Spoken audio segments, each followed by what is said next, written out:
नमस्कार दोस्तों, मैं हूं निरंजन कमलेश। और दोस्तों, जैसा है कि आप जानते हैं कि परीक्षा का माहौल शुरू हो चुका है और सभी बच्चे परीक्षा की तैयारी करने में भिड़ गए हैं। आपकी परीक्षा की तैयारी को और बेहतर बनाने के लिए हम प्रतिदिन कुछ न कुछ लेकर आते ही रहते हैं। तो जैसे कि आप जानते हैं कि सीजीपीएससी द्वारा वृत्ति एग्जाम का आयोजन किया जाना है, जो कि 25 सितंबर को होगा। और अभी हम बात करते हैं टेट एग्जाम का, ये 18 सितंबर को होगा। साथ ही साथ आने वाले समय में व्यापम और पीएससी द्वारा अनेक एग्जाम का आयोजन किया जाना है। तो इसी के संदर्भ में और आपकी डिमांड को देखते हुए मैं आज आपके लिए जनरल सामान्य गणित का सेशन लेकर आया हूँ। जी हाँ दोस्तों, ये हमारा पहला क्लास है और इसमें हम वो महत्वपूर्ण 10 प्रश्नों को सॉल्व करेंगे जो एग्जाम में आया हुआ है। और इसी प्रकार का प्रश्न हमें एग्जाम में देखने को मिलता ही रहता है। और दोस्तों, आपको एक बात बता दूं, बहुत इंपॉर्टेंट इंफॉर्मेशन है आपके लिए। देखिए, यदि आप शिक्षक भर्ती या सहायक शिक्षक भर्ती की तैयारी कर रहे हैं दोस्तों, और साथ ही साथ यदि आप सीजी व्यापम के किसी भी परीक्षा का तैयारी कर रहे हैं, तो हम आपके लिए लेकर आए हैं सीजी पीएससी हो या सीजी व्यापम हो या शिक्षक भर्ती सहायक शिक्षक भर्ती के लिए संपूर्ण कोर्स का सिलेबस हम आपके लिए लेकर आए हैं। खास तौर पे शिक्षक भर्ती और सहायक शिक्षक भर्ती के संदर्भ में बहुत ही महत्वपूर्ण कोर्स। जी हाँ दोस्तों, इस कोर्स का प्राइस 1499 रुपये है। अब इस 1499 रुपये में आप शिक्षक भर्ती और सहायक शिक्षक भर्ती के संपूर्ण सिलेबस का लाभ उठा पाएंगे। इसमें आपको एग्जाम के होते तक, यानी कि एग्जाम के डेट तक आपको पढ़ाया जाएगा और इसमें सारा सिलेबस को कवर कराया जाएगा। और आपको बता दूं कि इसमें जो है गणित, कंप्यूटर, बाल विकास एवं शिक्षा शास्त्र, हिंदी, अंग्रेजी और सामान्य अध्ययन बहुत ही इंपॉर्टेंट है। तो इतने सारे सब्जेक्ट दोस्तों आपको ऑनलाइन तैयारी किया जाएगा, और साथ ही साथ आपको रिकॉर्डिंग वीडियो मिलेगी। ठीक है, तो दोस्तों यह जो है आपके लिए बहुत ही इंपॉर्टेंट होने वाला है। साथ ही साथ यदि आप सीजी व्यापम की तैयारी कर रहे हैं तो आपको बता दूं कि सीजी व्यापम में मैथ हो गया, रीजनिंग हो गया, कंप्यूटर हो गया और हिंदी। इसके साथ ही साथ और बात करता हूं मैं, तो अगर मैं इतने सब्जेक्ट की बात करता हूं तो देखिए, करंट अफेयर 15 नंबर का आता है, मैथ्स की बात करूं तो 30 नंबर का है, रीजनिंग की बात करूं 15 नंबर का, कंप्यूटर जो है 20 नंबर का होता है, हिंदी 10 नंबर का। अगर मैं इतने सब्जेक्ट की बात करता हूं तो देखिए, यह जो है 90 नंबर का बहुत ही महत्वपूर्ण स्थान रखता है। साथ ही साथ हम आपको छत्तीसगढ़ के भी कुछ पोर्शन का भी तैयारी करवा देंगे। तो इतने सारे यदि आप सब्जेक्ट की तैयारी कर रहे हैं दोस्तों, तो देखिए यह कोर्स भी आपको 1499 रुपये मिलेगा। अगर हम भारत के जीएस की बात करते हैं, तो हम उस पर फिलहाल नहीं ध्यान दे रहे हैं दोस्तों। लेकिन ये जो है सब्जेक्ट इतना का आपको तैयारी कराया जाएगा, डेली आपको लाइव क्लास लिया जाएगा और साथ ही साथ आपको रिकॉर्डिंग वीडियो भी मिल जाएगा। आप ऑनलाइन ऑफलाइन दोनों वे में आप पढ़ सकते हैं और अपने प्रॉब्लम को सॉल्व कर सकते हैं। हमारा जो वीडियो है रहेगा खास तौर पे मैथ्स, रीजनिंग, कंप्यूटर, हिंदी, ये 4 चीज को बहुत ही बेहतर तरीके से आपको पढ़ाया जाएगा, समझाया जाएगा। यदि आप कमजोर हैं गणित में, रीजनिंग में, तो कोई प्रॉब्लम नहीं है दोस्तों, हम आपको पढ़ाएंगे और बेहतर बनाएंगे और आपको गारंटी देते हैं कि अपने एग्जाम में बेहतर से बेहतर अंक लेकर आएंगे। तो चलिए, ये था आज का महत्वपूर्ण सूचना। अब आगे बढ़ते हैं। तो चलिए दोस्तों, शुरू करते हैं आज के पहला सवाल। देखिए, पहला प्रश्न जो है, दो संख्याओं का लघुत्तम समापवर्त्य 1920 है तथा महत्तम समापवर्तक 16 है। यदि एक संख्या 128 हो तो दूसरी संख्या क्या होगी? आपको बताना है। यह जो है बहुत ही सिंपल सा सवाल है दोस्तों, और इस तरह का क्वेश्चन हमें व्यापम के हर एक एग्जाम में देखने को मिलता ही मिलता है। देखिए, दो संख्या है और इसका लघुत्तम समापवर्त्य दिया 1920 और महत्तम समापवर्त्य दिया है 16। यदि एक संख्या को दे दिया है 128 तो दूसरी संख्या क्या होगी, ये क्वेश्चन है। देखिए, एक सिंपल सा फॉर्मूला है, समझिएगा। पहली संख्या गुणित दूसरी संख्या बराबर एलसीएम गुणित एचसीएफ, इसे याद रख लेंगे। तो ये बहुत ही सिंपल सा फॉर्मूला है दोस्तों, आप इसे याद रख लीजिए। ठीक है, और इसी फॉर्मूला के दम पे आपका ये सवाल बनने वाला है। देखिए क्या होता है एलसीएम एचसीएफ में, दो संख्या का गुणनफल, ठीक है, दो संख्या का गुणनफल बराबर जो होता है एलसीएम गुणित एचसीएफ का। एलसीएम मतलब होता है लीस्ट कॉमन मल्टीपल और एचसीएफ का मतलब होता है हाईएस्ट कॉमन फैक्टर होता है। इसे मैं आपको एक आध स्पेशल वीडियो बनाऊंगा दोस्तों, उसमें आप इसको और भी अच्छे तरीके से पढ़ लीजिएगा। देखिए, अब पहला संख्या दे दिया है, मान लेते हैं यदि एक संख्या 128 है, मान लेते हैं ये हमारा पहला संख्या है और हमारा जो दूसरा संख्या है वो हमें नहीं पता, ठीक है, x मान लेते हैं। तो अगर हम इस चीज को इस फॉर्मूला में रखते हैं तो देखिए क्या होता है। यदि पहला संख्या हम मान लेते हैं 128 है, दूसरा संख्या को हम मान लिए x, तब यहाँ पे एलसीएम देखिए यहाँ पे दिया लघुत्तम समापवर्त्य, ये हमारा एलसीएम हो गया और ये जो हो गया एचसीएफ हो गया। अब मान को रख देते हैं, एलसीएम की जगह में एलसीएम का मान रख दिए 1920 और एचसीएफ की जगह में हम एचसीएफ का मान रख देंगे 16। अब हमको कुछ नहीं करना है दोस्तों, बस इसको हल करना है। देखिए हमें एक्स का मान निकाला है ना, तो हमको क्या करना पड़ेगा, पक्षांतर करना पड़ेगा। किसको पक्षांतर करना पड़ेगा, तो देखिए यहाँ पे जो 128 है जो कि कैसी राशि है, चर राशि है, तो हमको क्या करना पड़ेगा, चर राशि को पक्षांतर करना पड़ेगा। तो x बराबर यहाँ पे हमें मिलेगा 1920 गुणित 16 बटा हो जाएगा 128। ओके ठीक है दोस्तों, समझ पा रहे हैं। यदि आप किसी भी प्रकार का डाउट्स होगा गणित को समझने में, आप प्लीज कमेंट कर दीजिएगा दोस्तों। और यदि आपको लगता है कि मैं निरंजन सर से गणित पढ़ सकता हूँ, पढ़ सकती हैं, तो आप प्लीज मुझे मैसेज कीजिएगा, कॉल कीजिएगा हमारे दिए गए नंबर पे। हम आपको बिल्कुल गणित सिखाएंगे। यदि आपको गणित नहीं बनता है, हम आपको इस लायक बनाएंगे कि गणित आपसे 100% बनेगा दोस्तों। बस ध्यान रखेंगे, गणित हम कम से कम 4 महीना पढ़ेंगे।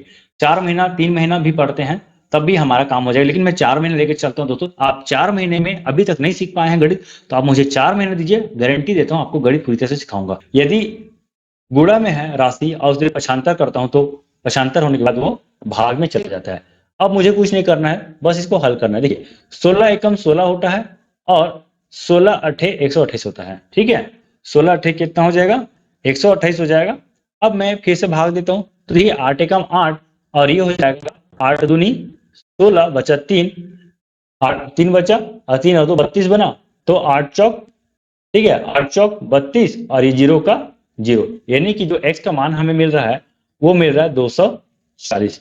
तो मैं आपको फिर से बता देता हूँ, समझिएगा। इस सूत्र को आप याद कर लेंगे, बहुत ही इंपॉर्टेंट है। और सूत्र में मान रखा हूं मैं, पहली संख्या है 128, दूसरी संख्या x माना मैं 1920 जो है लघुत्तम समापवर्तक है और ये जो है 16 महत्तम समापवर्तक है। तो इसे आप ध्यान रखेंगे। बस कुछ नहीं किया, पक्षांतर किया हूं मैं। अब उसके बाद क्या किया मैं, इसको पक्षांतर कर दिया, तो देखिए 1920 गुणित 16 हो जाएगा और बट्टा में 128। अब इसको हल कर दिया हूं, तो हल करने पे मुझे क्या मिला, 240। तो यही हमारा क्या हो जाएगा, दूसरा संख्या। तो दूसरा संख्या देखिए कितना आसान है दोस्तों, और ये व्यापम का एग्जाम में आया हुआ क्वेश्चन है। ठीक है, सीजी व्यापम के एग्जाम का आया हुआ क्वेश्चन है, और इसी तरह का क्वेश्चन मैं हमेशा किसी न किसी पेपर में देखता ही रहता हूं। तो बहुत इंपॉर्टेंट, ध्यान रखेंगे। हम यहाँ पे तैयारी कर रहे हैं टेट एग्जाम का, ठीक, दूसरे शब्द में बोले सीजी प्यून का एग्जाम की तैयारी कर रहे हैं। ठीक, साथ ही साथ हम यहाँ पे शिक्षक भर्ती की तैयारी कर रहे हैं और सीजी व्यापम के और भी बहुत सारी परीक्षाओं की हम तैयारी कर रहे हैं। ठीक है, तो सब एग्जाम में ये क्वेश्चन काम का है, इसे आप लाइटली नहीं लेंगे। चलिए अगले क्वेश्चन की ओर बढ़ते हैं।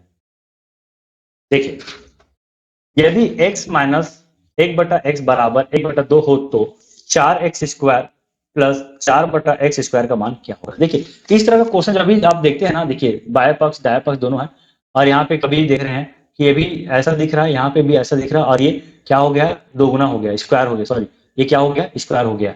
तो ऐसे सिचुएशन में जो है ये बीजी गणित के अंतर्गत आता है इस तरह का क्वेश्चन, और बहुत ही सिंपल सा रहता है। इसको देखिए, इसको हल करने का तरीका बता रहा हूँ, समझेंगे। तो मुझे ऐसा करना है कि ये दिया है और इसका मान ज्ञात करना है, तो ये जो बना है वो यहीं से बनेगा। ठीक है, ये जो बना है यहीं से बनेगा। देखिए कैसे बनेगा मैं आपको बताऊंगा, और उसके बाद जो है इसके बराबर हमें उत्तर लाना है। तो कभी भी इस तरह का क्वेश्चन आता है जहाँ पे घात 2 घात 3 होता है, तो वहां पे बहुत ही सिंपल सा फंडा लगता है। मैं यहाँ पे आपको पूरा डिटेल से पढ़ा रहा हूँ, समझिए। सूत्र भी बताऊंगा, ट्रिक भी बताऊंगा, धीरे धीरे दोस्तों आपको समझाते जाऊंगा। ठीक है, गणित को सॉल्व करने का कोई एक तरीका नहीं होता, बहुत सारे तरीका है, कोई भी तरीका आप अपना सकते हैं। लेकिन ध्यान रखना कि जब हम एग्जाम में क्वेश्चन सॉल्व करते हैं ना, तो जल्दी से जल्दी बनना चाहिए, क्योंकि हमारे पास समय बहुत कम होता है। तो फिलहाल मैं यहाँ पे डिटेल्स में समझाता हूँ, यहाँ पे समझिएगा दिया क्या है। तो दिया है x minus 1/x equal to 1/2। ठीक, अब ये दिया है हमको, इसके बराबर मान ज्ञात करना है। तो देखिए ये स्क्वायर दिख रहा है ना, अब समझिए एक्स स्क्वायर यहाँ भी है, एक्स स्क्वायर यहाँ भी है। देखिए मतलब यहाँ भी एक्स स्क्वायर है, यहाँ भी एक्स स्क्वायर है। अब ये आएगा कैसे, तो हम स्क्वायर करेंगे तब तो आएगा। लेकिन अब यहाँ पे 4 है, तो देखिए अगर मैं इस 2 के साथ पक्षांतर करूंगा और 2 को स्क्वायर करता हूँ, तो क्या हो जाएगा, 2 दूनी 4 हो जाएगा, होगा कि नहीं। तो देखिए अब समझिए मैं क्या करता हूँ, सबसे पहले इसको इधर पक्षांतर ही कर देता हूँ। अगर मैं इसको पक्षांतर कर दूं तो क्या हो जाएगा, देखिए 2 को पक्षांतर कर दूंगा तो 2 गुणा में चला जाएगा, तो x माइनस 1/x बराबर 1 हो जाएगा। अब मैं यहाँ पे क्या करता हूं, दोनों पक्षों में स्क्वायर करने पर क्या लिखेंगे हम यहाँ पे, स्क्वायर या फिर वर्ग करने पर। तो दोनों पक्षों में जब हम वर्ग करते हैं तो देखिए क्या होता है, मैं पहले इसको अंदर गुणा कर देता हूँ फिर वर्ग कर देता हूँ। तो ये हो जाएगा 2x माइनस 2/x। अब मैं इसको क्या करता हूँ, स्क्वायर कर देता हूँ। अब देखिए 1 का भी स्क्वायर कर दूं क्योंकि मुझे दोनों पक्षों का स्क्वायर करना है। गणित में क्या होता है, बराबर रखना बहुत जरूरी होता है, बैलेंस होना बहुत जरूरी होता है। अब मैं इसका स्क्वायर करूंगा तो देखिए सूत्र है हमारे पास, मैं आपको सूत्र बता देता हूँ कैसा होगा सूत्र, देखिएगा a प्लस बी का होल स्क्वायर का सूत्र है। ये होता है a square plus b square plus 2ab, और यदि माइनस है तो यहाँ पे क्या हो जाता है, माइनस हो जाता है। तो ध्यान रखेंगे, अब इसी सूत्र का मैं यहाँ पे इस्तेमाल करूंगा। अब देखिए ए स्क्वायर का मतलब ये हो जाता है इसका स्क्वायर, इसका स्क्वायर, तो इसका स्क्वायर 2 का स्क्वायर हो जाएगा 4 और 1 का स्क्वायर हो जाएगा एक्स स्क्वायर। अब इसका भी स्क्वायर कर दूं मैं, ए स्क्वायर इसको ए मान लेता हूं और इसको मैं बी मान लेता हूं। तो ए का स्क्वायर किया तो ए का स्क्वायर मतलब इस पूरे का स्क्वायर हो जाएगा, यानी कि 4x स्क्वायर, और इसका मैं स्क्वायर यदि मैं करूं 2x का स्क्वायर करता हूं तो देखिए क्या हो जाएगा, 2 दूनी 4 और x का एक्स स्क्वायर। तो a square plus b square होता है, ठीक है, तो यहाँ पे प्लस होगा फिर माइनस है चूंकि यहाँ पे, इसलिए यहाँ पे क्या हो जाएगा, यहाँ पे माइनस रहेगा। तो a square plus b square minus 2 into a into b. ये देखिए 2ab, ए मतलब इसको मैं ए माना और इसको क्या माना, बी माना। अब इसके बराबर क्या रखेंगे, एक का स्क्वायर तो एक का स्क्वायर तो एक ही होगा। अब हमें ये दिख रहा है कि नहीं बताइए, ये हमें स्पष्ट रूप से दिखाई दे रहा है। ये देखिए हमें चाहिए तो यही, ये देखिए यही चीज है ये, तो हमें मिल गया 4x square plus 4/x square, इसी का मान ज्ञात करना है। अब जब हमें इसके मान ज्ञात करना है तो अब हम क्या करेंगे, बाकी को हटा देंगे यहाँ से। अब देखिए कैसे हटेगा, देखिए यहाँ पे 2 जो है 2 दूनी 4 4 दूनी 8, यहाँ पे x है और यहाँ पे भी x है, अंश में भी x है हर में भी x है, ये कट जाएगा। और जब ये कट जाएगा तो अब देखिए अगला क्या होता है, यहाँ पे मैं इसको लिखता हूँ 4x square plus 4/x square. अब ये माइनस होगा, 2 दूनी 4 4 दूनी 8, -8 बराबर 1। आगे और हल करें तो ये हो जाएगा, यहाँ पे हल करता हूं दोस्तों, देखिए ये हो जाएगा 4x square plus 4/x square बराबर 1, और 8 को मैं इधर पक्षांतर कर दूंगा क्योंकि हमें इतना ही चाहिए है ना, इतनी चीजें से मतलब है। तो ये हो जाएगा माइनस से +8। अब इसको हल कर दे तो ये हो जाता है 4x square plus 4/x square बराबर 1 और 8 9। तो ये हमारा हो गया उत्तर। समझिए कितना इजी है, बहुत इजी है। तो ये क्या हो जाएगा, हमारा उत्तर हो जाएगा, मतलब इसके बराबर क्या मिला हमें, 9 मिला, यानी कि ऑप्शन नंबर ए जो है हमारा क्या हो जाएगा, सही उत्तर हो जाएगा। ठीक है, समझ में आया, कुछ नहीं करना है आपको, बस जो दिया उसको ले लीजिए, अब उसी से इसको बनाने की कोशिश कीजिए। तो मैं कुछ नहीं किया, क्वेश्चन जो दिया था उसी को लिया, 2 की इधर पक्षांतर किया और दोनों पक्ष में क्या कर दिया, वर्ग कर दिया। वर्ग करने के बाद मैं इस सूत्र का इस्तेमाल किया हूं। तो ए स्क्वायर, देखिए इसको ए माना ए स्क्वायर, इसको बी माना बी स्क्वायर, माइनस है तो minus 2 into a into B, बस इसको हल कर दिया। दोस्तों यदि आपको इतना भी समझने में थोड़ा कठिनाई हो रहा है, यदि आप ये सोच रहे हैं कि मुझसे इस तरह का भी गणित नहीं सॉल्व हो पा रहा, तो आप प्लीज हमसे जरूर संपर्क कीजिए, हम आपके गणित को बेहतर बनाने की पूरा कोशिश करेंगे। ठीक है, बहुत बेसिक से पढ़ाएंगे, जीरो से पढ़ाएंगे और हीरो बनाते तक पढ़ाएंगे, ये मेरा वादा है। तो आप चाहते हैं गणित की स्पेशल क्लास लेना तो आप हमसे गणित का स्पेशल क्लास भी ले सकते हैं। ठीक है, तो मैं जो आपको पहले भी ऑफर दिया हूँ 140 1499 का मैं आपको पहले ऑफर दिया हूँ 1499 का। इसमें आपको मैथ, कंप्यूटर, रीजनिंग, हिंदी और करंट अफेयर, ओके, इतना सारा जो कि करीब करीब 90 नंबर का है ये। ठीक, बहुत इंपॉर्टेंट दोस्तों, 150 का तो क्वेश्चन आता है, आपको मैं 150 में 90 नंबर दे रहा हूं, वो भी मात्र 1599 में। कहीं आप दूसरे जगह जाएंगे तो 15,000, 16,000, 20,000, कहीं 30,000 ऐसे खर्च करना पड़ता है इसी चीज को सीखने के लिए। लेकिन ऑनलाइन में आपको बहुत ही कम से कम रेट में मैं आपको पढ़ा रहा हूं, जो कि बहुत मुश्किल होता है दोस्तों कि इस तरह से किसी को लाइव पढ़ाना, बच्चों जैसे बैठा के पढ़ाना। आप यदि ऑफलाइन में भी बैठेंगे तब भी आपको इसी तरह का चीजें देखने को बिल्कुल नहीं मिलेगा, एक गारंटी है मेरा। ठीक है, तो देखिए कुछ नहीं किया मैं, यहाँ पे a प्लस बी का होल स्क्वायर का सूत्र लगा दिया हूं मैं, a माइनस बी का होल स्क्वायर का सूत्र लगा दिया हूं मैं। ठीक है, अब मैं यहाँ से इसको पक्षांतर किया, पक्षांतर करने के बाद क्या देख रहा हूं मैं, यहाँ पे 4x square plus 4/x square बराबर हो जाएगा 1 + 8। तो 1 और 8 को जोड़ा तो हमें क्या मिला, हमें 9 मिला। तो यही हमारा क्या हो जाएगा, आंसर हो जाएगा। चलिए अगला क्वेश्चन की ओर बढ़ते हैं। ये हमारा था क्वेश्चन नंबर 2। आप भी बनाकर देखिए दोस्तों, आपसे भी बन पा रहा, बहुत अच्छी बात है। चलिए अगला क्वेश्चन क्यों देखते हैं। यदि किसी संख्या का 40%, ठीक है, बहुत ही बेसिक तरीके से पढ़ाऊंगा मैं, और मेरे पास बहुत सारे ट्रिक भी है, सब है मेरे पास। आप देखिए आपको किस तरह का चीजें चाहिए। ठीक, यदि किसी संख्या का 40% 20 है, तो उस संख्या का 25% कितना होगा, समझिए। ठीक है, क्वेश्चन नंबर 3। मान लेते हैं कोई संख्या, देखिए आप मान लीजिए, गणित में हमेशा मानते हैं, तो माना वह संख्या, ओके, माना वह संख्या x है। अब बस काम बन गया, आपको बस मानना ही तो है, आप माने, काम बन गया आपका। तो माना वह संख्या x है, तब हम क्या देख रहे हैं समझिएगा, हमारा x का बोला ना, किसी संख्या का, तो वह संख्या x है, और इस संख्या का क्या बोल रहे हैं यहाँ पे 40%। तो 40% को मैं ऐसे लिखूंगा, ध्यान रखेंगे। यदि 20% बोल दे तो मैं कैसे लिखूंगा, 20/100। 50% बोल दे तो मैं क्या लिखूंगा, 50/100। ओके, चाहे तो आप ऐसा भी लिख सकते हैं, 40% को दूसरे रूप में हम 2/5 भी लिखते हैं, तो वो भी है।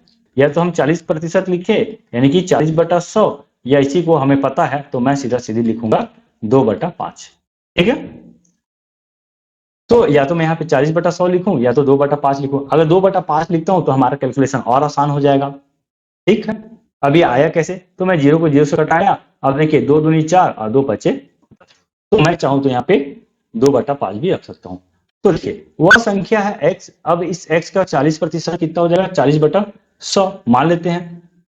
का मतलब होता है गुणा करना, ध्यान रखेंगे। तो संख्या का 40%, मतलब ये संख्या का मतलब गुणा, और 40% कितना है, तो ये होता है कि 20 है। अब संख्या का 25% कितना होगा, तो पहले संख्या ज्ञात कर लेते हैं, फिर उसका 25% भी ज्ञात कर लेंगे, वो भी काम बन जाएगा। तो अब यहाँ पे हम देख रहे हैं x बराबर, देखिए मैं इसको सीधा सीधे लिख सकता हूँ 2/5। तो अब मैं इसको पछानता करूंगा, 5 जो है बटा में है, कहाँ जाएगा, गुणा में जाएगा, और 2 जो है गुणा में है, कहाँ जाएगा, बटा में। इसको हल करता हूं, देखिए तो ये x का मान जो है, यहाँ पे x का मान आ रहा 5×50। ठीक है, ये हमारा x का मान, मतलब हमें संख्या मिला, तो संख्या कितना मिला हमें, 50 मिला। अब बोल रहा है उस संख्या का 25% कितना होगा, तो 25% ध्यान रखेंगे, यहाँ पे इसको हम ऐसा लिखते हैं 25/100। ठीक है, तो 25% का मान होता है 1/4, शॉर्टकट है। तो मैं यहाँ पे लिख दिया सीधा सीधी 1/4। ये सब याद करेंगे, मैं आपको कॉन्सेप्ट जब पढ़ाऊंगा प्रतिशत, तब वहां पे और ज्यादा टेस्ट में बता दूंगा। तो 25% को हम लिखते हैं 1/4। तो देखिए अब संख्या का 25%, तो इसका 25% कितना होगा, तो हम इसको हल करेंगे। तो हल करना तो हमको आता है, 4 एकम 4, बचा कितना, 10 बच गया।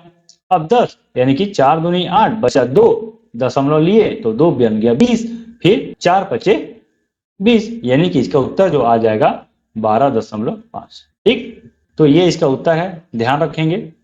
तो हमारा उत्तर आ गया है 12.5 जो है सही उत्तर हो जाएगा। ओके, 12.5, यानी कि ऑप्शन नंबर डी जो है सही उत्तर है। ठीक है दोस्तों, चलिए अगला क्वेश्चन की ओर बढ़ते हैं। देखिए यदि आप हमारे अकेडमी पे नए हैं, चैनल पे नए हैं, तो आप प्लीज पहली बात तो आप हमारे चैनल को सब्सक्राइब कर लीजिए, क्योंकि इसी तरह वीडियो आपको हमेशा देखने को मिलता ही रहेगा। दूसरी बात, हमारे अकेडमी द्वारा टेस्ट सीरीज का ऑर्गेनाइज कराया जा रहा है, सीजीपीएससी प्यून का और सीजी टेट का। यदि आप सीजी टेट की तैयारी कर रहे हैं तो भी आप टेस्ट ले सकते हैं 149 रुपए में। यदि आप प्यून का तैयारी कर रहे हैं तब भी आप टेस्ट ले सकते हैं 149 रुपए में। ध्यान रखेंगे 5 सितंबर से हमारा टेस्ट जो है प्रारंभ हो चुका है।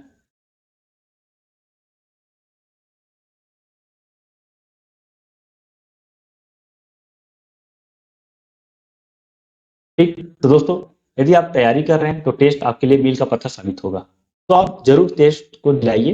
टेस्ट आपके लिए बहुत इंपॉर्टेंट है। यदि आप हमारा टेस्ट खरीदना चाहते हैं तो डिस्क्रिप्शन बॉक्स पे हमारा टेस्ट का रजिस्ट्रेशन लिंक मिल जाएगा, आप रजिस्ट्रेशन कर लीजिए मात्र 149 रुपए देके, और आपको 8 मॉडल टेस्ट मिलेंगे। ध्यान रखिए 8 मॉडल टेस्ट आपको मिलने वाला है, और ये मॉडल टेस्ट सिलेबस के अकॉर्डिंग रहेगा। जैसा एग्जाम में आप क्वेश्चन देखेंगे वैसे ही क्वेश्चन आपको यहाँ देखने को मिलेगा। तो एग्जाम देने से पहले एग्जाम की तैयारी कर लीजिए, जो कि आपके लिए बहुत ही फायदेमंद होगा। किसी प्रकार का डाउट हो तो आप इस नंबर पे कॉल कर सकते हैं। चलिए आगे बढ़ते हैं। देखिए एक साइकिल की कीमत 1150 रुपए अंकित की गई है। ओके, एक दुकानदार अंकित मूल्य पर 15% की छूट देने के बाद 15% का लाभ कमाता है। साइकिल की लागत मूल्य बताइए। अब देखिए कभी भी लाभ हानि बट्टा इस तरह का जो क्वेश्चन आता है, तो कुछ कुछ चीजें आपको ध्यान में रखना बहुत ही जरूरी होता है। देखिए क्या क्या चीज आपको जानना बहुत जरूरी है। तो पहली बात याद रखिए, क्रय मूल्य, जिसे हम इंग्लिश में लिखते हैं कॉस्ट प्राइस, ठीक है। तो एक होता है सेलिंग प्राइस, यानी कि विक्रय मूल्य वह मूल्य है जिस पर दुकानदार अपने उत्पाद को बेचेगा, और क्रय मूल्य वह मूल्य है जिस पर दुकानदार अपने उत्पाद को कहीं और से खरीद कर लाता है। तो एसपी यानी कि विक्रय मूल्य और सीपी यानी कि क्रय मूल्य। तो विक्रय मूल्य जो होता है, तो क्रय मूल्य में या तो हम प्रॉफिट जोड़ेंगे या तो हम लॉस जोड़ेंगे। तो प्रॉफिट होगा तो 100 प्लस प्रॉफिट, लॉस होगा तो 100 माइनस लॉस। इस चीज को आप ध्यान रखेंगे बटा 100। ये एक फॉर्मूला है, इस फॉर्मूला को आप याद रख लीजिए, बहुत ही काम का है। फॉर्मूला आया कैसे, इसके बारे से मैं आपको बाद में डिटेल्स में दे दूंगा, ठीक है, पहला। दूसरा, यदि हम फॉर्मूला की बात करते हैं तो एक फॉर्मूला और याद रख लीजिएगा आप, कि जो एमआरपी होता है, मतलब मैक्सिमम रिटेलर प्राइस। कभी भी आप कुछ प्रोडक्ट को खरीदते हैं तो देखेंगे उसमें 100 रुपया, 200 रुपया, 205 रुपया लिखा रहता है, लेकिन दुकानदार उतना पैसा नहीं लेता, आपको कुछ ना कुछ डिस्काउंट में देता है, ठीक है। तो डिस्काउंट कब देगा, जब एमआरपी में छूट मिलेगा। तो एमआरपी में यदि मैं बात करता हूं डिस्काउंट का, ठीक है, डिस्काउंट का मतलब होता है छूट। तो एमआरपी में डिस्काउंट को यदि मैं घटा दूं तो बन जाता है ये एसपी यानी कि सेलिंग प्राइस। बस ये दो सूत्र को याद रख लीजिए, और भी बहुत सारे सूत्र हैं, लेकिन इस प्रश्न के दृष्टि से दो सूत्र को आप याद रख लीजिएगा, काम का है। सूत्र करके हम नहीं पढ़ेंगे आगे, लेकिन फिर भी से कुछ चीजें हैं उसको जानना भी बहुत ही जरूरी है। अब ये आया कैसे वो बाद में बताएंगे, लेकिन इस चीज को आप ध्यान रख लेंगे। चलिए अब आगे हम बढ़ते हैं। देखिए क्या बोल रहा है, एक साइकिल की कीमत। अब ये साइकिल है, अब इस साइकिल का कीमत हमें क्या करना है, देखना है। तो साइकिल की कीमत क्या होगा, तो 1150 रुपए क्या हो, ये अंकित है। अंकित मतलब कि एमआरपी, एमआरपी दिया है 1150 रुपए। ओके, अब दुकानदार जो है अंकित मूल्य पर 15% का छूट देता है, मतलब क्या दे रहा है, ये डिस्काउंट दे रहा है। तो कितना दे रहा है डिस्काउंट, तो 15% का डिस्काउंट दे रहा है। अब डिस्काउंट देने के बाद भी वह लाभ कमा रहा है, यानी कि प्रॉफिट कमा रहा है। कितना कमा रहा है, फिर से 15% ही प्रॉफिट कमा रहा है। तो बोल रहा है कि साइकिल का क्या ज्ञात करना है हमें, लागत मूल्य। लागत मूल्य का मतलब होता है कॉस्ट प्राइस, हमें ज्ञात करना है साइकिल का कॉस्ट प्राइस। तो कॉस्ट प्राइस में मान लेता हूं एक्स। चलिए अब बनाते हैं इसको। देखिए अब यहां से हमारा सॉल्यूशन मेन प्रारंभ होता है। एग्जाम में इतना लिखना नहीं पड़ता है, एग्जाम में तो बड़ा शॉर्ट तरीके से बनाया जाता है, लेकिन समझाने के लिए पूरा डिटेल्स में आपको बताऊंगा, ठीक है। एक भी क्वेश्चन नहीं छूटेगा आपसे, सारा का सारा क्वेश्चन आपसे बनने वाला है, ध्यान रखेंगे। अब बोल रहा है, देखिए लागत मूल्य ज्ञात करने को बोल रहा है। लागत मूल्य मतलब कॉस्ट प्राइस। यदि हमें सेलिंग प्राइस पता चल जाएगा तो हम कॉस्ट प्राइस निकाल लेंगे। अब सेलिंग प्राइस के लिए क्या दे दिया, देखिए यहाँ पे सेलिंग प्राइस है ना, तो सेलिंग प्राइस के लिए एमआरपी भी दिया, डिस्काउंट भी दिया। देखिए एमआरपी कितना दे दिया 1150, डिस्काउंट कितना दिया 15%, ठीक है। तो इसे भी ध्यान रख लेंगे, ठीक। लेकिन अब देखिए यहाँ पे चूंकि किसमें दिया है, जो डिस्काउंट है, जब हम डिस्काउंट की बात करते हैं, देखिए ये प्रतिशत में दिया गया है, ठीक है, छूट जो है प्रतिशत में दिया गया है। तो देखिए प्रतिशत दिया गया है तो इसको अलग तरीके से बनाएंगे। तो देखिए ये हमारा हो गया एमआरपी 1150, ये हमारा एमआरपी हो गया। अब इसमें छूट की बात करते हैं, कितना है छूट, 15%। अब 15% छूट है, तो बताइए बेचा कितने में है, समझेंगे आप ना। यदि 15% छूट है तो बेचा किस प्रतिशत में, तो देखिए यदि वो बेच रहा है इसको तो 85% में तो बेच रहा है ना। क्यों, क्योंकि 15% क्या किया, ये छोड़ दिया डिस्काउंट के तौर पे, तो बेच कितने में रहा है वो 85% में। तो मैं 1150 में यदि 85% इसका निकालता हूं तो ये हमारा क्या बन जाएगा, सेलिंग प्राइस बन जाएगा। ओके, अगर मैं इसको हल करता हूं तो देखिए कैसे हल होगा, ये जीरो से ये जीरो कैंसिल हो जाएगा। ओके, फिर 10 से इसको कटा देता हूं मैं, तो 5 दूनी 10, 5 से इसको कटा देता हूं, 5 दूनी 10, और यहाँ पे हो जाएगा 5 एकम 5 और 5 सते 35, ठीक है। तो ये इतना आ रहा है, कितना आ रहा है 115 गुणित 17 बटा 2। अब ये हमारा हो गया एसपी, ये क्या हो गया हमारा एसपी। अब देखिए सूत्र यहाँ पे एक और है कि एसपी जो है यानी कि ये जो है किसके बराबर हो जाएगा, सीपी गुणित 100। चूंकि यहाँ पे प्रॉफिट का बात हो रहा है तो मैं यहाँ पे ले लूंगा प्रॉफिट प्लस प्रॉफिट, यानी कि कितना 15% का बटा क्या हो जाएगा 100। तो इस चीज को आप याद रख लेंगे। देखिए मैं यहाँ पे समीकरण बना दिया हूं, ये हमारा हो गया एसपी। एसपी बराबर होता है सीपी गुणित 100 प्लस प्रॉफिट बटा 100। अब इसको हमको क्या करना है, बस हल ही तो करना है। अब देखिए कैसे हल करेंगे। तो ये हो गया 115 गुणित 17 बटा 2 और ये हो गया सीपी गुणित 100 में 15 को जोड़ो तो ये हो जाएगा 115 बटा 100। तो 115 यहाँ भी है, 115 यहाँ भी है, कैंसिल हो जाएगा। अंश अंश में रहता है तो कैंसिल हो जाता है यदि बाएं पक्ष दाएं पक्ष की बात हो रहा है तो, ठीक है ना। अब देखिए इसको 2 एकम 2 और 2 50 जा 100। अगर मैं 17 को 50 से गुणा करता हूँ तो देखिए 17 पचे क्या होता है, तो 17 पचे 85 होता है और ये जीरो का जीरो, यानी कि सीपी का जो मान है वो है 850 रुपए। तो देखिए हमारा उत्तर भी आ गया है। इसका जो सही उत्तर हो जाएगा वो है 850 रुपए। तो ये हमारा हो गया आंसर 850 रुपए। अब इसका एक सूत्र और बता देता हूँ, समझेंगे। एक सूत्र है उससे भी आप बना सकते हैं। सूत्र ये है, ध्यान रखिए एकदम शॉर्टकट है। सूत्र है सीपी बटा एमआरपी बराबर 100 माइनस डी यानी कि डिस्काउंट और 100 प्लस पी यानी कि प्रॉफिट। और आप बताइए कॉस्ट प्राइस कितना है, हमें नहीं पता, यही तो ज्ञात करना है। लेकिन एमआरपी की बात करते हैं तो एमआरपी यहाँ पे 1150 दिया है, एमआरपी हो जाएगा 1150। 100 में डिस्काउंट कितना था, 15%। और प्रॉफिट की बात करते हैं तो कितना है, 15%। अब इसको हल करते हैं। देखिए तो सीपी बटा 1150, अब ये 100 में मैं 15 को घटाऊंगा कितना आ जाएगा, 85 आ जाएगा। और इस 100 में 15 को जोड़ूंगा तो कितना आ जाएगा, 115। तो बस 115 दहम हो जाएगा ये, 115 एकम 115। ओके, कैंसिल हो गया। तो देखिए सीपी बराबर कितना है, 8 5, इसके साथ गुणा कर दूं मैं 10 से तो ये हो जाएगा 850। तो यही हमारा क्या हो जाएगा।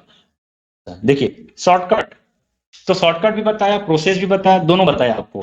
तो दोनों को आप ध्यान रख लेंगे, इसका सही उत्तर हो जाएगा 850 रुपये। मतलब साइकिल का जो कीमत है वो है 850 रुपये। चलिए अगला क्वेश्चन की ओर हम बढ़ते हैं। देखिए 500 से 1000 के बीच 6 से विभाजित होने वाले संख्याओं की संख्या क्या होगा। ठीक है, बहुत ही सिंपल सा सवाल है, समझिएगा, एकदम सिंपल से बात कर रहा हूं मैं। मान लीजिए ये संख्या है 500, 500 के बाद कितना आएगा, 501 आएगा, फिर 502 आएगा, फिर 503 आएगा, फिर 504 आएगा, फिर 505 आएगा। और ऐसे करते करते करते करते लास्ट में हमें 1000 देखने को मिलेगा। ठीक ना। अब बोल रहा है कि 500 से 1000 के बीच 6 से विभाजित होने वाली संख्या कितनी होगी, तो इसी को ज्ञात करना है। तो देखिए क्लास 10th में एक छोटा सा फॉर्मूला है समांतर श्रेणी का। ठीक है, यदि आप 10th पढ़े हैं तो आपको ये याद आ जाएगा। मैं कोई दूसरा वे में नहीं बता रहा हूँ, और भी दूसरा तरीका इसको बनाने का, लेकिन मैं एकदम से वही तरीका लेकर आया हूं जो तरीका से आप पहले परिचित हो चुके। समांतर श्रेणी में एनवा पद, ध्यान रखेंगे, एनवा पद ज्ञात करने का सूत्र आप पढ़े हैं।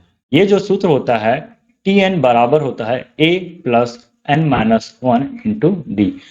ठीक है, टी एन का मतलब होता है एनवा पद में स्थित संख्या, ए प्रथम संख्या, एन कुल संख्या, और डी जो होता है यहाँ पे सर्वांतर कहलाता है, मतलब दो पदों के बीच का अंतर। अब 6 से विभाजित हो रहा है, इसका मतलब ये है कि 6 का पहाड़ा है और हर में 6 का अंतर दिखने को मिल रहा है। जैसे 6 6 दूनी 12, 6 तिया 18, 6 चौक 24, अंतर क्या देखने को मिल रहा है, हमें बार बार 6 ही देखने को मिल रहा है। तो अब इसी फॉर्मूला का इस्तेमाल करते हुए हम बनाएंगे। देखिए अब टी एन, ठीक है, अब टी एन का मतलब होता है अंतिम पद। अब अंतिम पद 1000 है, लेकिन क्या 1000 जो है 6 से विभाजित होने वाला संख्या है, तो जवाब है नहीं। आपको पता होगा विभाजिता का नियम, विभाजिता का नियम इसे याद रख लेंगे।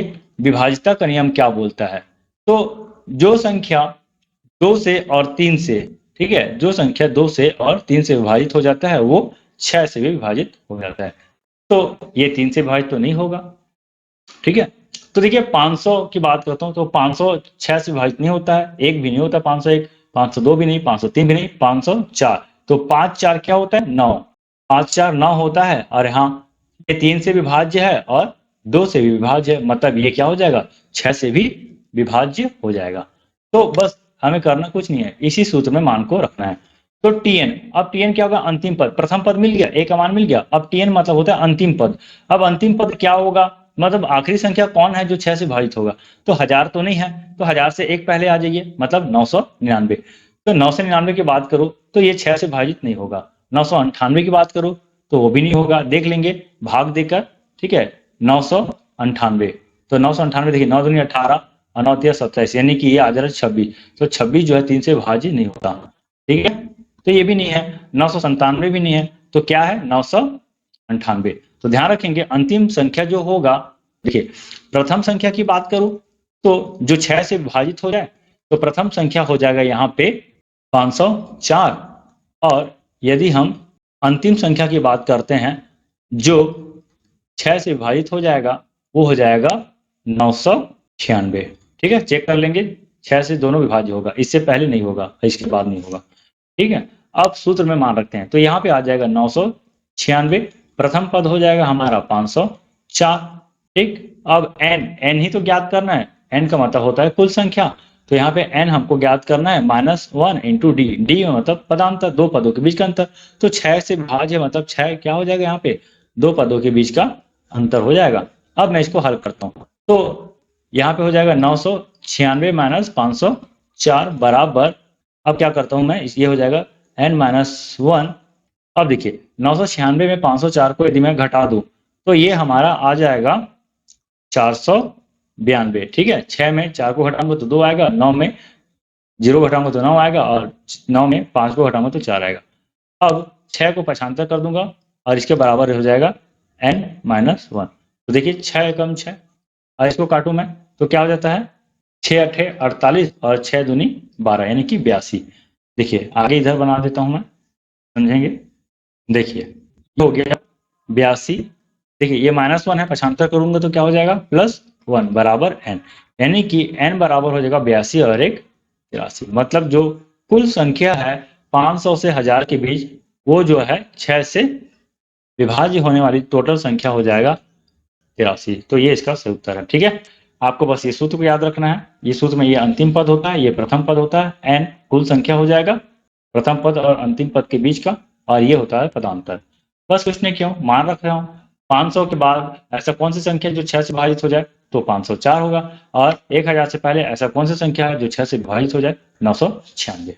बस मान रखा हूँ और हल कर दिया हूँ। तो बहुत ही सिंपल सी बात है, समांतर श्रेणी का मैंने प्रयोग करके इस क्वेश्चन को सॉल्व किया। तो ये हमारा 5वां क्वेश्चन भी यहाँ पे कंप्लीट होता है। अगले बढ़ते हैं आगे। अब देखिए क्या बोल रहा है, एक आयताकार प्लॉट की लंबाई एवं चौड़ाई का अनुपात 8:5 है, ठीक है। यदि चौड़ाई लंबाई से 8 मीटर कम है तो आयताकार प्लॉट का परिमाप कितना होगा। अब सबसे पहले चित्र बनाते हैं, जब तक चित्र नहीं बनाएंगे ना तब तक क्षेत्रमिति और पोषण ना ठीक से समझ में नहीं आता है। ये आयताकार प्लॉट है, लंबाई और चौड़ाई का अनुपात 8:5 है। तो देखिए 8:5, यानी कि ये जो 8 है लंबाई है और 5 जो है चौड़ाई है, ओके। तो देखिए लंबाई 8 अनुपात में है ना, तो कभी भी अनुपात के बाद यदि हम संख्या लेते हैं ना तो 8x मान लेते हैं और चौड़ाई को 5x, मतलब ये जो है x को लगा देते हैं और x इन दोनों के बीच का कॉमन संख्या है, ठीक है। तो ये हमारा हो गया लंबाई 8x और ये हमारा हो गया चौड़ाई 5x। बस अब बोल रहा है यदि चौड़ाई जो है लंबाई से 60 मीटर कम है, मतलब ये क्या हो गया हमारा, चौड़ाई हो गया, ये चौड़ाई जो है लंबाई से कितना कम है, तो 60 मीटर कम है। तो आयताकार प्लॉट का परिमाप ज्ञात कीजिए। तो सबसे पहले हम ज्ञात कर लेते हैं x का मान। अगर x का मान पता हो जाएगा तो प्लॉट का परिमाप, परिमाप मतलब होता है बाहरी माप, मतलब ये इसको जोड़ेंगे, इसको जोड़ेंगे, इसको जोड़ेंगे और इसको जोड़ेंगे, इन चारों को जोड़ेंगे तो कहलाता है परिमाप। तो सबसे पहले हम इसका लंबाई और चौड़ाई ज्ञात करते हैं। तो देखिए क्या बोल रहा है, यहां से पकड़िए, चौड़ाई जो है लंबाई से 60 मीटर कम है, यानी कि ये जो चौड़ाई है, ठीक है, यानी कि 5x चौड़ाई जो है लंबाई से कितना कम है, तो 60 मीटर कम है। अगर आप ये इक्वेशन बना लिए तो समझिए आपसे क्वेश्चन बन गया, ठीक है। ठीक, फिर से बोलते रहा हूं कि ये जो 5x यानी कि चौड़ाई जो है लंबाई से कितना कम है, 60 कम है, ठीक है। अब इसको हल करता हूं, देखिए 60 को इधर पक्षांतर कर देता हूं और 5x को इधर पक्षांतर कर देता हूं, ठीक है। पक्षांतर नियम आपको पता होगा, पक्षांतर करते हैं तो ऋणात्मक संख्या धनात्मक में बदल जाता है और धनात्मक संख्या जो ऋणात्मक में बदल जाता है। तो 60 बराबर अभी हो जाएगा 8x में 5x को घटाएंगे तो ये हो जाएगा 3x। ठीक है, अब यहाँ पे हम देख रहे हैं x का मान कितना हो जाएगा, तो x का मान हो जाएगा 60/3। तो देखिए x बराबर हो जाएगा 3 कम 3, 3 दूनी 6 और 0 का 0 यानी कि 20। तो हमें x का मान मिल गया, अर्थात समझिएगा अब हमारा जो लंबाई है कितना हो जाएगा 8 गुणित 20 यानी कि 160 और चौड़ाई जो हो जाएगा 5 गुणित 20 यानी कि 100। ठीक है, बन गया। अब परिमाप की बात आया तो देखिए परिमाप जो होता है आयताकार का वो होता है 2 गुणित लंबाई प्लस चौड़ाई। ओके, तो देखिए परिमाप कितना हो जाएगा 2, लंबाई कितना मिला हमें 160। 2 क्यों रखे हैं गुणा में, क्योंकि 2 लंबाई है और 2 चौड़ाई है इसलिए 2 को गुणा में रखा हूं। ठीक है, तो लंबाई हो जाएगा 160 और चौड़ाई हो जाएगा 100। अब देखिए 160 को मैं 100 से जोड़ू तो हो जाएगा 260 और 260 को मैं 2 से गुणा करूं तो ये हो जाता है 520, यानी कि 520 मीटर जो है इस आयताकार प्लॉट का क्या हो जाएगा परिमाप हो जाएगा। तो देखिए कितना सिंपल सा चीजें हैं, बस इतना ही करना है और यही आपका क्या हो जाएगा आंसर हो जाएगा। कुछ नहीं करना है यारों, ध्यान रखेंगे आप। आयताकार प्लॉट ले लीजिए। अब बोला है कि लंबाई जो है 8 और चौड़ाई जो है 5 ये अनुपात में है, तो अनुपात को यदि मैं संख्या में बदलूं तो मुझे क्या करना रहता है x का गुणा करना पड़ता है। तो देखिए ये 8x लंबाई हो गया और 5x क्या हो जाएगा चौड़ाई हो जाएगा। बस कुछ नहीं किया, इसका इस्तेमाल किया हूँ। चौड़ाई जो है लंबाई से 60 मीटर कम है तो ये जो हो गया चौड़ाई लंबाई से कितना कम है 60 कम है। बस समीकरण बनाना रहता है। समीकरण आप पहले ही सीख चुके हैं, कक्षा 5वीं 6वीं से समीकरण बनाना सिखाया जाता है। यदि आप नहीं जानते हैं तो कोई बात नहीं, आपको मैं बताया हूँ उपाय, आप प्लीज कांटेक्ट कर सकते हैं हमसे। चलिए, तो इसका जो सही उत्तर जाएगा 520 यानी कि ऑप्शन नंबर सी जो है इसका सही उत्तर हो जाएगा। ठीक है, चलिए तो ये हमारा छठवां क्वेश्चन भी यहाँ पे कंप्लीट हो गया। टोटल 10 क्वेश्चन हम बनाएंगे डेली, क्योंकि गणित जो है बहुत लेंदी रहता है इसका सॉल्यूशन, इसलिए 20 क्वेश्चन लेना यहाँ पे पॉसिबल नहीं है। ठीक है, तो फिलहाल 10-10 क्वेश्चन लेकर हम डेली प्रैक्टिस करते रहेंगे। ठीक, चलिए अब अगला क्वेश्चन देखते हैं। देखिए दिए गए चित्र में ए बी, ये जो रेखा दिख रहा है ए बी जो है समांतर है सी डी के, इसको बोलते हैं समांतर। ये जो चित्र है समांतर का चिन्ह है, ध्यान रखेंगे ये जो चिन्ह है समांतर का चिन्ह है। अब बोल रहे हैं यहाँ पे ए बी ओ, मतलब ए बी ओ। ठीक है, ए बी ओ कितना है 40 डिग्री है, और सी डी ओ ये सी ये डी और ये कितना है, तो ये जो है 30 डिग्री है। ठीक है ना, इतना ध्यान रख लेंगे। अब बोल रहा है कि D O B X degree हो तो एक्स का मान क्या है, मतलब डी ओ बी मतलब यहां से यहां इसका मान पूछ रहा है, इसका मान पूछ रहा है कितना है। तो देखिए मैं यहाँ पे एक और समांतर रेखा खींच दिया, समझेंगे, यहाँ पे मैं एक और समांतर रेखा जो है यहाँ पे मैं खींच देता हूं। ठीक है, मतलब ये पी क्यू जो है समांतर रेखा है ए बी के और सी डी के, मतलब यहाँ पे पी क्यू जो है समांतर है ए बी के भी और समांतर है सी डी के भी। तो एकांतर कोण होता है, ध्यान रखेंगे, एक कोण होता है एकांतर कोण। तो एकांतर कोण जो होता है कुछ इस प्रकार का होता है, यदि दो रेखा आपस में समांतर है तो यदि ये x अंश है तो ये भी क्या हो जाएगा x अंश। तो यही चीज आपको दिखाई दे रहा होगा, देखिए ये आप ऐसा देख रहे हैं। ठीक है, मैं फिर से बता देता हूं,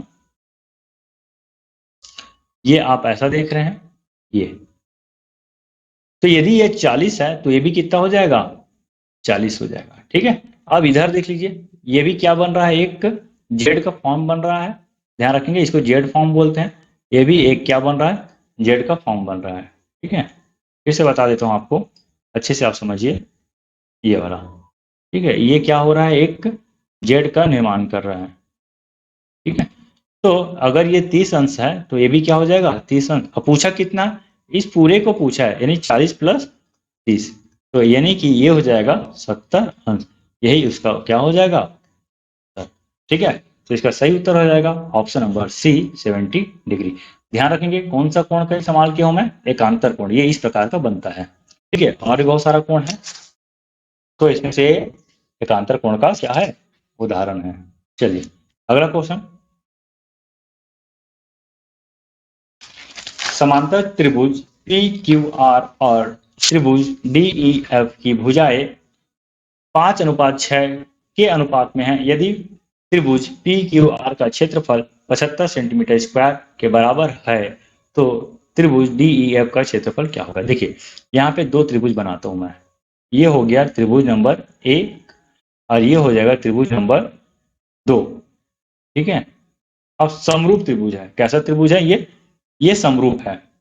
ठीक, तो ये हो गया पहला जो त्रिभुज हो गया पी क्यू आर और दूसरा त्रिभुज हो गया डी ई एफ, ये दो त्रिभुज हो गया। अब बोल रहा है कि इसकी भुजाएं जो है 5:6 के अनुपात में है।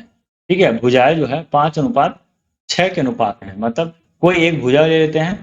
ठीक है, तो या फिर सभी भुजा की बात कर लीजिए, कोई दिक्कत नहीं है, अगर ये एक प्रकार का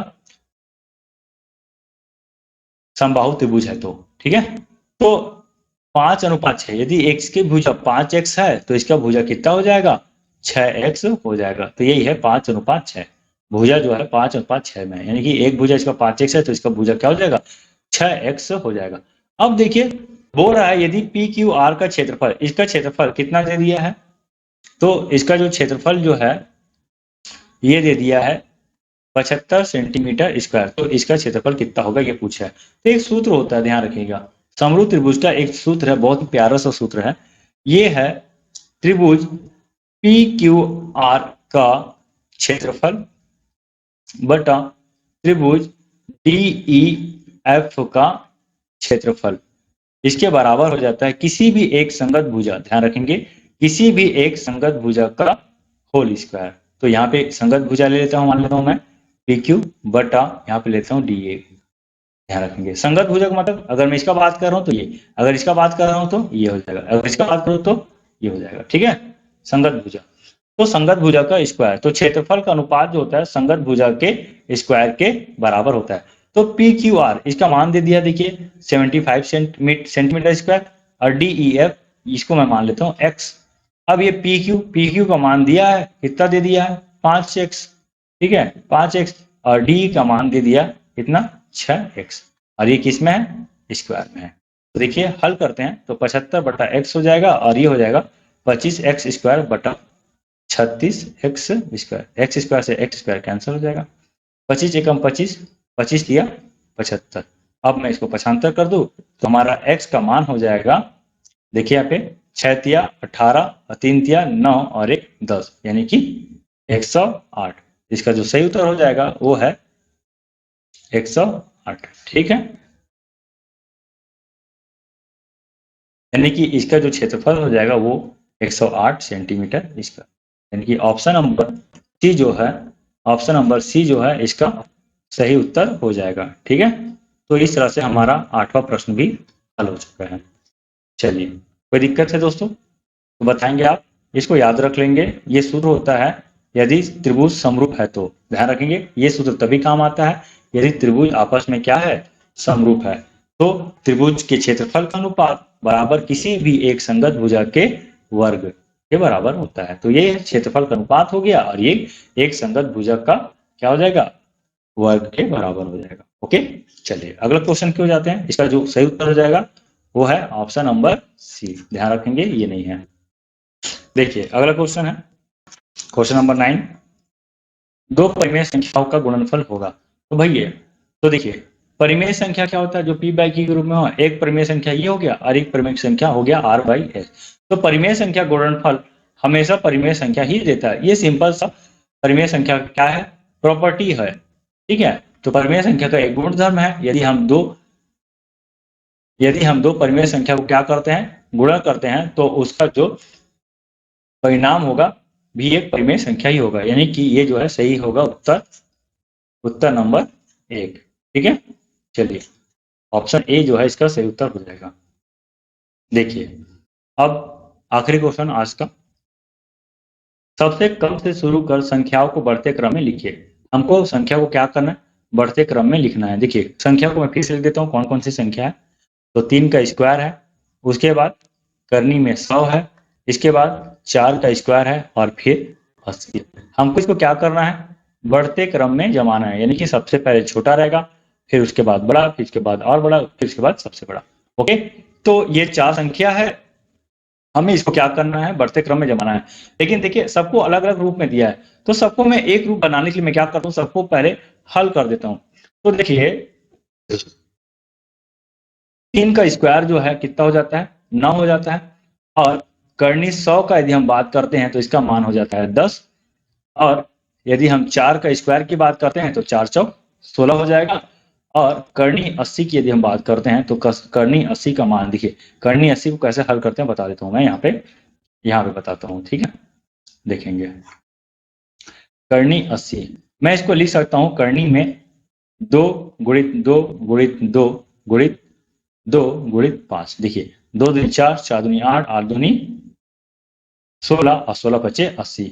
यानी कि अब क्या करते हैं, दो दो का जोड़ी बना के बाहर निकालते हैं। तो 2 गुणित 2 करनी बचा, यानी कि 2 दूनी 4 करनी 5, इसका मान हो जाएगा 4 करनी 5। अब आप ही बताइए कि सबसे बड़ी संख्या कौन है। तो बढ़ते क्रम में जमाना मतलब सबसे छोटी संख्या। तो देखिए सबसे छोटा तो यहाँ पे 4 है, ठीक है। करनी का मान इसमें जो होता है, ये इसका करनी का मान जो होता है, ये करीब करीब 2 पॉइंट समथिंग कुछ आएगा, ठीक है। तो 4 दूनी 8, ये सबसे छोटा संख्या है। तो सबसे छोटा संख्या हो जाएगा 4 करनी 5। इसके बाद जो बड़ी संख्या हो जाएगा 9, इसके बाद जो बड़ी संख्या हो जाएगा 10, और इसके बाद जो हो जाएगा 16, ठीक है। या इसको मूल वास्तविक रूप में यदि मैं लिखता हूँ, देखिए इसको मैं वास्तविक रूप में लिखूं तो ये हो जाएगा करनी 80, फिर हो जाएगा 3 का स्क्वायर, फिर हो जाएगा करनी 100 और फिर हो जाएगा 4 का स्क्वायर, ठीक है। तो इसका जो सही उत्तर हो जाएगा वो है ऑप्शन नंबर ए, ठीक। ठीक है दोस्तों, उम्मीद करता हूँ आपको मेरा ये मैथ्स का सवाल पसंद आया होगा। तो दोस्तों देखिए फिर से, यदि आप अभी तक हमारे टेस्ट सीरीज नहीं खरीदे हैं तो 149 रुपये इसका शुल्क है, आप इसे खरीद सकते हैं, ठीक। 5 सितंबर से प्रारंभ होगा, रजिस्ट्रेशन चालू हो गया है। डिस्क्रिप्शन पे आपको लिंक मिल जाएगा, वहां से आप फिलअप कर लेंगे। 149 रुपया आप फी पे करने के बाद आप हमारे टेस्ट का लाभ ले पाएंगे। ध्यान रखेंगे टेस्ट बहुत ही इंपॉर्टेंट होता है आपके एग्जाम को क्लियर करने के लिए, तो जरूर टेस्ट दिलाइए, चाहे हमारी संस्था हो या किसी से भी। तो टेस्ट करना बहुत ही जरूरी है। चलिए, तो दोस्तों कैसा लगा आपको हमारा वीडियो, कमेंट करके जरूर बताइएगा। यदि आपको हमारा वीडियो पसंद आता है तो प्लीज़ लाइक कीजिए और अपने दोस्तों तक शेयर जरूर कीजिए। और हमारे चैनल पर नए हैं तो प्लीज़ हमारे चैनल को सब्सक्राइब कर लीजिए दोस्तों, इससे हमें मोटिवेशन बहुत मिलता है। तो मिलते हैं एक नई वीडियो के साथ, तब तक के लिए बाय बाय दोस्तों, अपना ख्याल रखिएगा, मस्त पढ़िएगा और कोई समस्या हो तो हमें जरूर याद कीजिएगा। धन्यवाद।